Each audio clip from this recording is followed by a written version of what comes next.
Good morning twelfth class. आज हम आपका चैप्टर स्टार्ट करने जा रहे हैं पॉलिटिकल साइंस का एक दल के प्रभुत्व का दौर, लोकतंत्र स्थापित करने की चुनौतियाँ। ठीक है, अब आपको अंदाज़ा लग चुका है कि स्वतंत्र भारत का जन्म किन कठिन परिस्थितियों में हुआ था। अपने देश के सामने शुरुआत से ही राष्ट्र निर्माण की चुनौती थी और इन्हें गंभीर चुनौतियों के बारे में आप पढ़ चुके हैं। ठीक है, पिछले चैप्टर में मैंने आपको स्टडी करवाया था कि किस तरीके से हमारा जो देश था वो अलग अलग टुकड़ों में विभाजित होने वाला था। पूर्वी पाकिस्तान और पश्चिमी पाकिस्तान इनका बनना तो तय था, लेकिन कुछ रियासतें भी ऐसी थी जो भारत के अंदर सम्मिलित नहीं होना चाहती थी, जैसे कि हैदराबाद रियासत, मणिपुर रियासत। ठीक है, जूनागढ़ के रियासत को भी मतलब ज़बरदस्ती भारत के अंदर सम्मिलित किया गया था। इस तरीके से हमें अपनी अखंडता का खतरा होने लग रहा था। ये सारी चुनौतियां हमारे सामने थी। ठीक है, और इन्हीं चुनौतियों से आगे हमारे सामने और भी चुनौतियां आई, उनके देखते हैं हम क्या क्या हुआ। ऐसी चुनौतियों की चपेट में आकर कई अन्य देशों के नेताओं ने फैसला किया कि उनके देश में अब लोकतंत्र को नहीं अपनाया जा सकता। इन नेताओं ने कहा कि राष्ट्रीय एकता हमारी पहली प्राथमिकता है और लोकतंत्र को अपनाने से मतभेद और संघर्ष को बढ़ावा मिलेगा। उपनिवेशवाद के चुंगल से आज़ाद हुए कई देशों ने इसी कारण से एक लोकतांत्रिक शासन व्यवस्था कायम की थी। देखिए, ये इसमें कह रहा है कि जो चुनौतियां हमारे सामने थी, जैसे हमें लग रहा था कि हमारा देश कहीं अलग अलग टुकड़ों में विभाजित ना हो जाए।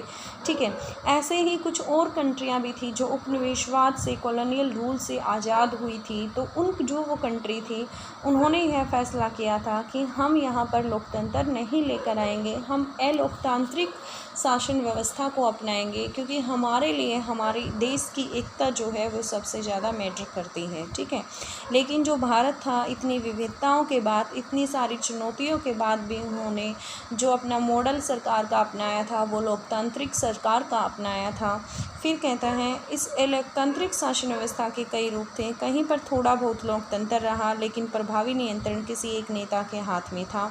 तो कहीं पर एक दल का शासन कायम हुआ और कहीं पर सीधे सीधे सेना ने सत्ता की बागडोर संभाली।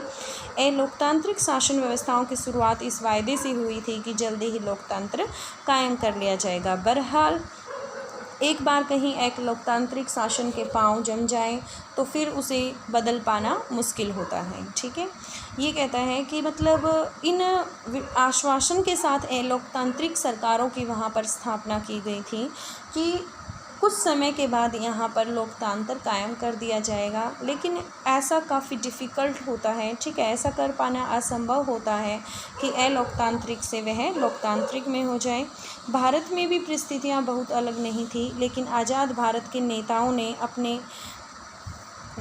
ने अपने लिए कहीं ज़्यादा कठिन रास्ता चुनने का फैसला किया, क्योंकि उन्होंने अलोकतंत्र का रास्ता नहीं अपनाया। तो उनके लिए जो उन्होंने रास्ता लोकतंत्र सरकार का अपनाया था वो काफ़ी डिफ़िकल्ट था। नेताओं ने कोई और रास्ता चुना होता तो वह आश्चर्य की बात होती, क्योंकि हमारे स्वतंत्रता संग्राम की गहरी प्रतिबद्धता लोकतंत्र से ही थी। जो हमने स्वतंत्रता संग्राम अपनी स्वतंत्रता के लिए स्टार्ट किया था, उसका जो मुख्य उद्देश्य था वो क्या था? लोकतांत्रिक सरकार ही था।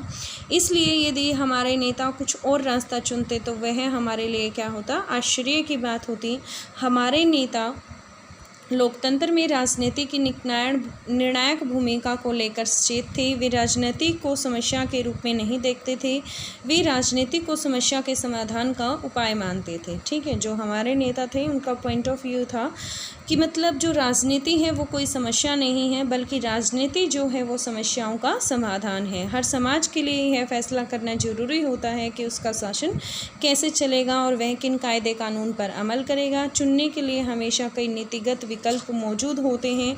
किसी भी समाज में कई समूह होते हैं, उनकी आकांक्षाएं अक्सर अलग अलग और एक दूसरे के विपरीत होते हैं। ऐसे में हम विभिन्न समूहों के हितों के आपसी टकराव से कैसे निपट सकते हैं? इस सवाल का जवाब लोकतांत्रिक राजनीति, सत्ता और प्रतिस्पर्धा राजनीति की दो सबसे ज़्यादा जाहिर चीज़ें हैं। लेकिन राजनीतिक गतिविधि का उद्देश्य जनहित का फैसला करना है और उस पर अमल करना है, और ऐसा ही होना चाहिए। हमारे नेताओं ने इसी रास्ते को चुनने का फैसला लिया था। पिछले साल आपने पढ़ा कि हमारा संविधान कैसे बना। ठीक है, आपकी फर्स्ट जो बुक है 11th क्लास की, उसी में बता रखा है संविधान की हमें ज़रूरत क्या है और संविधान का निर्माण कैसे हुआ। आपको याद होगा कि हमारा संविधान 26 नवंबर 1949 को अंगीकृत हुआ था। ये डेट आप याद रखना कि हमारा जो संविधान अंगीकृत कब हुआ था, 26 नवंबर 1949 को हुआ था और 24 जनवरी 1950 को इस पर हस्ताक्षर हुए थे। वे 26 जनवरी 1950 को इसे अमल में आया था। उस वक्त देश का शासन अंतरिम सरकार चला रही थी। वक्त का तकाजा था कि देश का शासन लोकतांत्रिक रूप से निर्वाचित सरकार द्वारा चलाया जाए। संविधान ने यह नियम तय कर दिए और अब इन नियमों पर अमल करने की ज़रूरत थी। शुरू में ख्याल था कि यह काम महज चंद दिनों में होगा, लेकिन भारत का चुनाव आयोग का गठन 1950 के जनवरी में हुआ था और जो हमारे पहले चुनाव आयोग थे वो कौन थे, सुकुमार सेन थे। उम्मीद की जा रही थी कि देश का पहला आम चुनाव 1950 में ही किसी वक्त हो जाएगा। देखिए, जो चुनाव आयोग जो चुनाव करवाता है उसका गठन जनवरी 1950 में हुआ था और जो हमारे पहले चुनाव आयुक्त थे वो कौन थे, सुकुमार सेन थे। ये आपको याद रखना है। और ये आइडिया भी था कि मतलब जो हमारे चुनाव है वो कहीं ना कहीं 1950 में ही शुरू होकर कंप्लीट हो जाएंगे। ठीक है, हमारे जो नेता हैं उनको लग रहा था कि यह जो चुनाव का काम है, ये लोकतांत्रिक सरकार की जो स्थापना का काम है, यह चंद महीनों का ही है। फिर उसके बाद देखिए, बहरहाल चुनाव आयोग ने पाया कि भारत के आकार को देखते हुए एक स्वतंत्र और निष्पक्ष आम चुनाव कराना कोई आसान मामला नहीं है। चुनाव कराने के लिए चुनाव क्षेत्रों का सीमांकन जरूरी था। ठीक है, फिर मतदाता सूची यानी मताधिकार प्राप्त वयस्कों की सूची बनाना भी आवश्यक था। इन दोनों कामों में बहुत सारा समय लगा। मतदाता सूचियों का जब पहला प्रारूप प्रकाशित हुआ तो पता चला कि इसमें 40 लाख महिलाओं के नाम दर्ज होने से रह गए हैं। इन महिलाओं को अल्लाह की बेटी, फलां की बीवी के रूप में दर्ज किया गया है। देखिए, उन महिलाओं की कोई उनकी प्रॉपर खुद की आइडेंटिफिकेशन, खुद की पहचान नहीं थी। वह उसकी बेटी है या उसकी पत्नी है, इस नाम से उन्हें संबोधित किया गया था। इसलिए चुनाव आयोग ने ऐसी प्रविष्टियों को मानने से इनकार कर दिया। आयोग ने फैसला किया कि संभव हो तो इसका पुनर्वलोकन किया जाए या जरूरी लगे तो इस प्रक्रिया को हटाया जाए। यह अपने आप में हिमालय की चढ़ाई जैसा दुष्कर काम था। इतने बड़े फैसले का ऐसा काम दुनिया में अब तक नहीं हुआ था। उस वक्त देश में 17 करोड़ मतदाता, इनमें से 3200 विधायक, लोकसभा के लिए 400 निवासी संसद चुनने थे। इन मतदाताओं में महज 15% ही साक्षर थे। इस कारण चुनाव आयोग को मतदान की विशेष पद्धति के बारे में भी सोचना पड़ा। चुनाव आयोग ने चुनाव के लिए 3 लाख से ज़्यादा अधिकारियों को, चुनाव कर्मियों को प्रशिक्षित किया। ठीक है, देश के विशाल आकार और मतदाताओं की भारी भरकम संख्या के लिहाज से ही पहला आम चुनाव अनूठा नहीं था, बल्कि मतदाताओं की एक बड़ी तादाद गरीब और अनपढ़ लोगों की थी। ऐसे माहौल में यह चुनाव लोकतंत्र की परीक्षा की कठिन घड़ी थी। वक्त तक लोकतंत्र सिर्फ धनी देशों में ही कायम था। उस समय यूरोप में बहुतर देशों में महिलाओं को मताधिकार नहीं था।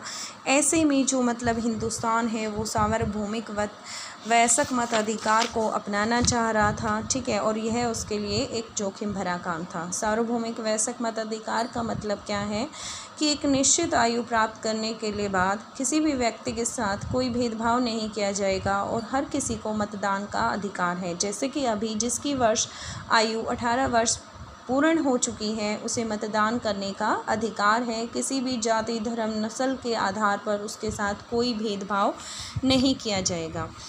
फिर कहता है, एक हिंदुस्तानी संपादक ने इसे इतिहास का सबसे बड़ा जुआ करार दिया।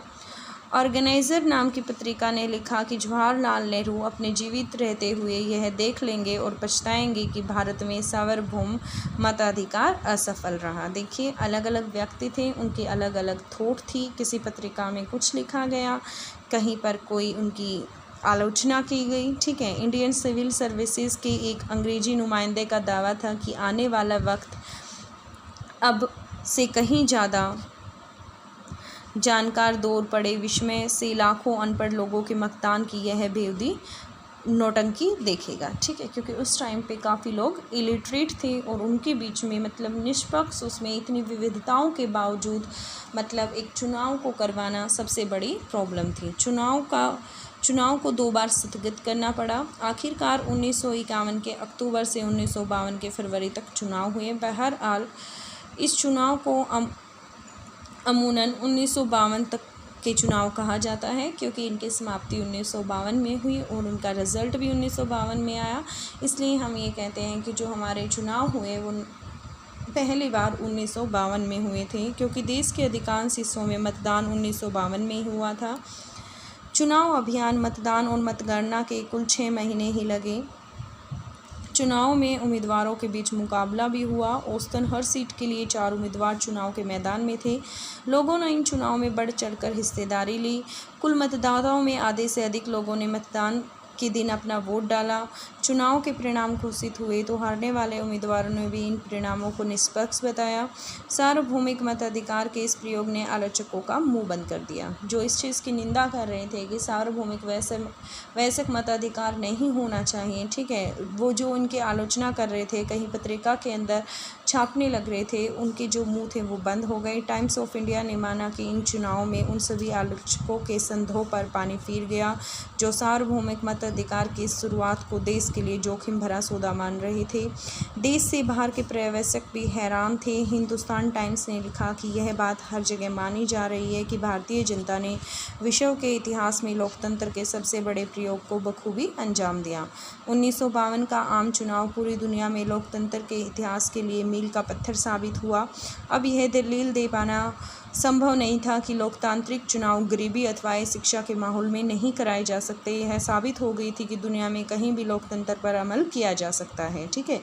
पहले जो लोकतंत्र था वो क्या था, अमीर देशों में ही था। भारत जैसा गरीब देश ऐसा था जहाँ पर मतलब लोकतांत्रिक रूप से चुनाव कराए गए थे और उन्होंने इस मत को भी झुठला दिया था। अब देखिए, पहले 3 चुनाव में कांग्रेस का प्रभुत्व। पहले 3 चुनाव कब कब हुए? पहला जो चुनाव था वो 1952 में हुआ। आफ्टर 5 ईयर 1957 में हुआ। देन आफ्टर 62 में हुआ, ठीक है। तो जो इन 3 चुनाव की यदि मैं बात करूं तो यहाँ पर जो डोमिनेंट पार्टी थी वो कांग्रेस थी। पहले आम चुनाव के नतीजों से शायद ही कोई अचंभा हुआ हो, क्योंकि सभी को पता था कि कांग्रेस ही विजयी होगी, क्योंकि उस टाइम पे जो सबसे व्यापक रूप में पार्टी थी वो कांग्रेस ही थी और काफ़ी लंबे समय से मतलब कांग्रेस एग्जिस्ट कर रही थी।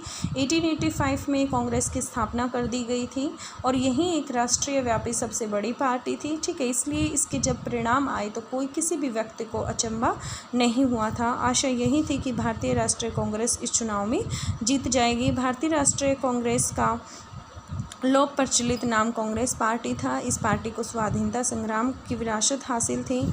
तब के दिनों में ही एकमात्र पार्टी थी जिसका संगठन पूरे देश में था। काफ़ी पूरे देश में यह फैली हुई थी। फिर भी इस पार्टी ने खुद जवाहरलाल नेहरू थे। इस पार्टी में खुद जवाहरलाल नेहरू थे जो भारतीय राजनीति की सबसे करिश्माई और लोकप्रिय नेता थे। नेहरू ने कांग्रेस पार्टी के चुनाव अभियान की अगुवाई की और पूरे देश का दौरा किया। जब चुनाव परिणाम घोषित हुए तो कांग्रेस पार्टी की भारी भरकम जीत से बहुतों को आश्चर्य हुआ। इस पार्टी ने लोकसभा के पहले चुनाव में 489 जो सीटें थीं उनमें से 364 सीटें इन्होंने जीती और इस तरह वह किसी भी प्रतिद्वंदी से चुनाव दौड़ में सबसे आगे निकल गई। जहां तक सीटों पर जीत हासिल करने का सवाल है, पहले आम चुनाव को भारतीय कम्युनिस्ट पार्टी दूसरे नंबर पर रही थी। देखिए, फर्स्ट कौन था? कांग्रेस था। मेजॉरिटी के साथ कांग्रेस आई थी, 364 सीटें, मतलब मैक्सिमम सीट जो थी वो कांग्रेस के पास गई थी। और दूसरी पार्टी की यदि मैं बात करूँ तो वो कौन सी पार्टी थी? कम्युनिस्ट पार्टी थी, ठीक है। टोटल जो सीट थी वो 489 थी। अब देखिए, कहता है कुल 16 सीट हासिल हुई थी कम्युनिस्ट पार्टी को। जो दूसरे नंबर पर मैं कह रही हूँ कि कांग्रेस के बाद जो पार्टी थी जिसने ज़्यादा सीटों की प्राप्ति की थी वो सिर्फ उनको 16 ही सीटें मिली थी। 489 सीटों में से उनको 16 सीटों की प्राप्ति हुई कम्युनिस्ट पार्टी को। लोकसभा के चुनाव के साथ साथ विधानसभा के चुनाव भी करवाए गए, ठीक है। विधानसभा जो राज्य स्तर पर होती हैं उनके चुनाव भी करवाए गए। कांग्रेस पार्टी को विधानसभा के चुनाव में भी बड़ी जीत हासिल हुई। त्रावणकोर कोचीन, आज का जो केरल का हिस्सा है। मद्रास और उड़ीसा को छोड़कर सभी राज्यों में कांग्रेस ने अधिकतर सीटों पर जीत दर्ज की। आखिरकार इन 3 राज्यों में भी कांग्रेस की ही सरकार बनी। इस तरह राष्ट्रीय और प्रांतीय स्तर पर पूरे देश में कांग्रेस की पार्टी का शासन कायम हुआ। उम्मीद के मुताबिक जवाहरलाल नेहरू पहले आम चुनाव के बाद प्रधानमंत्री बने। ठीक है, उम्मीद भी यही थी कि जो हमारे फर्स्ट प्राइम मिनिस्टर होंगे वो कौन होंगे, पंडित जवाहरलाल नेहरू होंगे, और उन्हीं के अकॉर्डिंग जब उनकी पार्टी विजयी घोषित की गई तो हमारे पहले प्रधानमंत्री के रूप में पंडित जवाहरलाल नेहरू ने शपथ ली। ये कहता है यहाँ एक चुनावी मानचित्र दिया गया है, इस पर एक नज़र दौड़ाने से आपको अंदाज़ा लग जाएगा कि 1952 से 62 के बीच कांग्रेस पार्टी किस कदर हावी थी। दूसरा आम चुनाव 1957 और तीसरा 1962 में हुआ। इन चुनावों में भी कांग्रेस पार्टी ने लोकसभा में अपनी पुरानी स्थिति बरकरार रखी और उसने 3/4 मतलब 75% जो सीट थी वो कांग्रेस के हिस्से में गई। कांग्रेस पार्टी जितनी सीटें जीती थी उसका 10वां अंश भी किसी पार्टी को नहीं मिला था। विधानसभा के चुनाव में कहीं कहीं कांग्रेस को बहुमत नहीं मिला था। ऐसा ही एक महत्वपूर्ण उदाहरण केरल का है। 1957 में केरल में भारतीय कम्युनिस्ट पार्टी की अगुवाई में गठबंधन की सरकार बनी थी। ठीक है, मेजॉरिटी जो है वो लोकसभा में तो मतलब कांग्रेस पार्टी को मिली थी, लेकिन कुछ राज्य ऐसे थे जहां पर 1957 के चुनाव में उनको मेजॉरिटी नहीं मिली थी। इसका एक एग्जाम्पल केरल है जहां पर कम्युनिस्ट पार्टी के साथ उसको गठबंधन की सरकार की स्थापना करनी पड़ी थी। कहते हैं ऐसे ही एकाध मामलों में अपवाद मान लें तो कहा जा सकता है कि केंद्र सरकार और प्रांतीय सरकारों का पर कांग्रेस पार्टी का पूरा नियंत्रण था। कांग्रेस पार्टी की जीत का यह आंकड़ा और दायरा हमारी आम चुनाव प्रणाली के कारण भी बड़ा चढ़ा दिखता था। चुनाव प्रणाली के कारण कांग्रेस पार्टी को जीत को अलग से ही बढ़ावा मिला। मिसाल के लिए 1952 में कांग्रेस पार्टी को कुल सीटों में मात्र 45% वोट हासिल थे, लेकिन कांग्रेस को 74% सीटें हासिल थी। सोशलिस्ट पार्टी वोट हासिल करने में कितने दूसरे नंबर पर थी। उसने 1952 के चुनाव में पूरे देश में कुल 10% सीटें प्राप्त की। जहां कांग्रेस ने 45% सीटें प्राप्त की, वहां पर उन्होंने 10% सीटें प्राप्त की, लेकिन यह पार्टी 3% सीटें भी नहीं जीत सकी। आखिरकार यह हुआ कैसे? पिछले साल भारतीय संविधान सिद्धांत और व्यवहार नामक किताब में आपने सर्वाधिक वोट पाने वाली जीत के बारे में पढ़ा था। इससे जुड़ी हुई चर्चा को अगर याद करें तो इसका जवाब आपको मिल जाएगा। हमारे देश की चुनाव प्रणाली में सर्वाधिक वोट पाने वाले को जीत के तरीकों को अपनाया गया है। ऐसे में अगर कोई पार्टी बाकियों की अपेक्षा थोड़े ज़्यादा वोट हासिल करती है तो दूसरी पार्टियों को प्राप्त वोटों के अनुपात की तुलना में कहीं ज़्यादा सीटें हासिल होती हैं। यही चीज़ कांग्रेस पार्टी के पक्ष में साबित हुई। अगर हम सभी गैर कांग्रेसी उम्मीदवारों की वोट जोड़ दें तो वह कांग्रेस पार्टी के हासिल वोटों से कहीं ज़्यादा होंगी, लेकिन गैर कांग्रेस वोट विभिन्न प्रतिस्पर्धी पार्टियों और उम्मीदवारों में बट गए। इस तरह कांग्रेस बाकी पार्टी की तुलना में आगे रही और उसने ज़्यादा सीटें जीते। ठीक है, देखिए जो गैर कांग्रेसी थी, कांग्रेस को तो 45% मतलब जो वोट थी वो मिली थी। ठीक है, लेकिन सिचुएशन क्या थी वहाँ पर कि मतलब जो गैर कांग्रेसी पार्टी थी उनको जो वोट थी उनको 55% मिली थी। ठीक है, लेकिन उनकी जो वोट थी वो आपस में बट गई थी, जिसकी वजह से मतलब जो मेजॉरिटी मिली वो किसको मिली? कांग्रेस को मिली और उसे विजयी घोषित किया गया।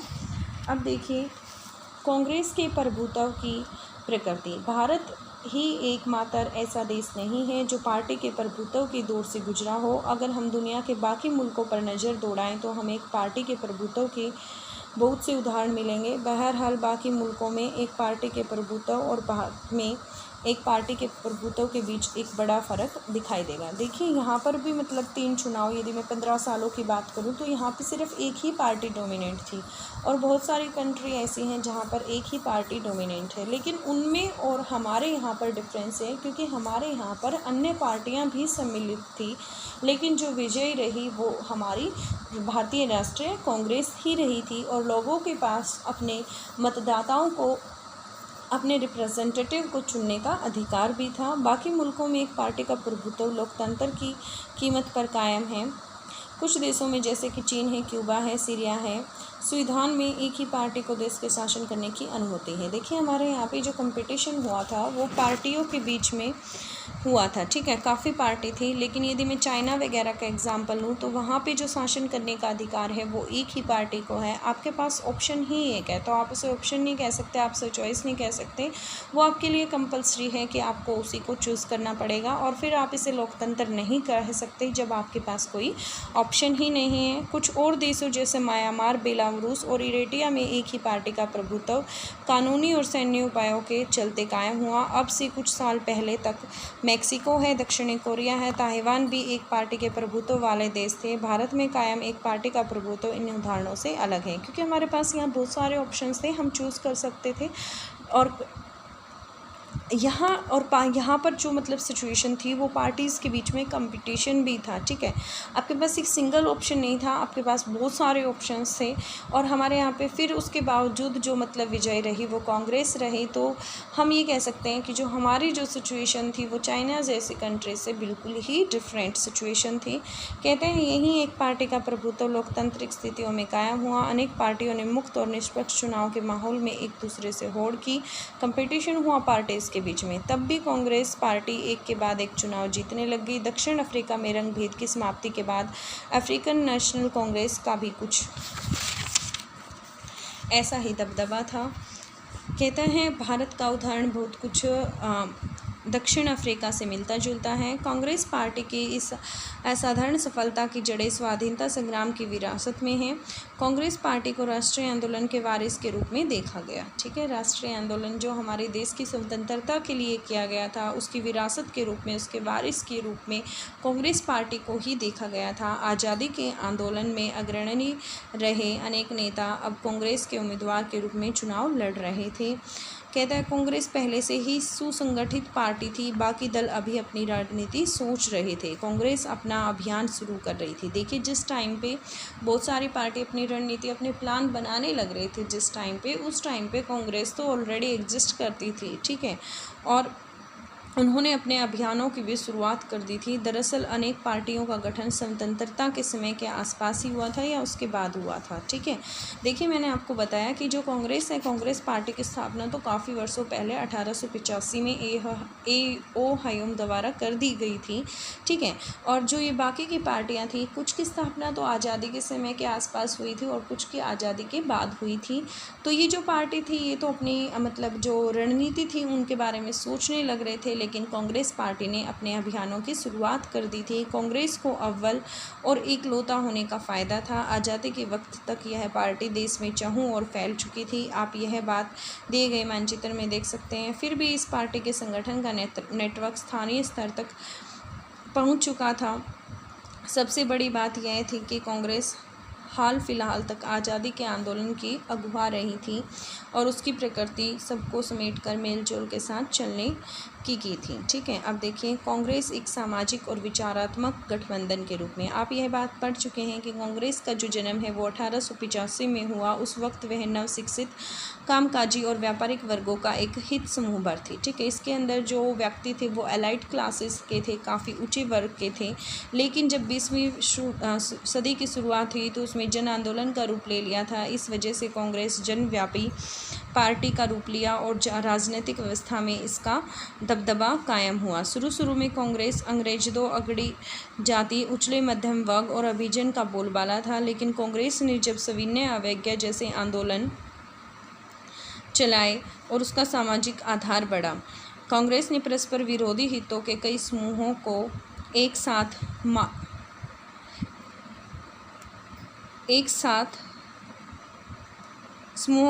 जोड़ा। कांग्रेस में किसान, उद्योगपति, शहर के बासिंदे, गांव के निवासी मजदूर, मालिक एवं वृद्ध, निम्न और उच्च वर्ग जाति सबको जगह मिली। धीरे धीरे कांग्रेस नेतृत्व वर्ग भी विस्तृत हुआ। इस नेतृत्व वर्ग उच्च वर्ग या जाति के पेशेवर लोगों तक सीमित नहीं रहा। इसमें जो खेती किसानी की बुनियादी वाले गांव गिरान की तरफ रुझान रखने वाले नेता भी उभरे। आज़ादी के समय तक कांग्रेस एक सतरंगी सामाजिक गठबंधन की शक्ल अख्तियार कर चुकी थी और वर्ग, जाति, धर्म, भाषा तथा अन्य हितों के आधार पर इन सामाजिक गठबंधन से भारत की विविधता की नुमाइंदगी हो रही थी।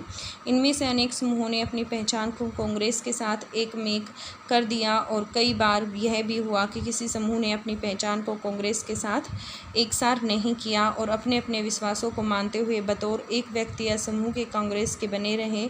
इस अर्थ में कांग्रेस एक विचारधारात्मक गठबंधन भी थी। कांग्रेस ने अपने अंदर क्रांतिकारी और शांतिवादी, कंजर्वेटिव, रेडिकल, गर्मपंथी, नरमपंथी, दक्षिणपंथी, वामपंथी और हर धारा के मध्यम वर्गीयों को समाहित किया। कांग्रेस एक मंच की तरह थी जिस पर अनेक समूह, हित और राजनीतिक दल तक आ जुटते थे और राष्ट्रीय आंदोलन में भाग लेते थे। आज़ादी से पहले के वक्त में अनेक संगठन और पार्टियों को कांग्रेस में रहने की इजाज़त थी।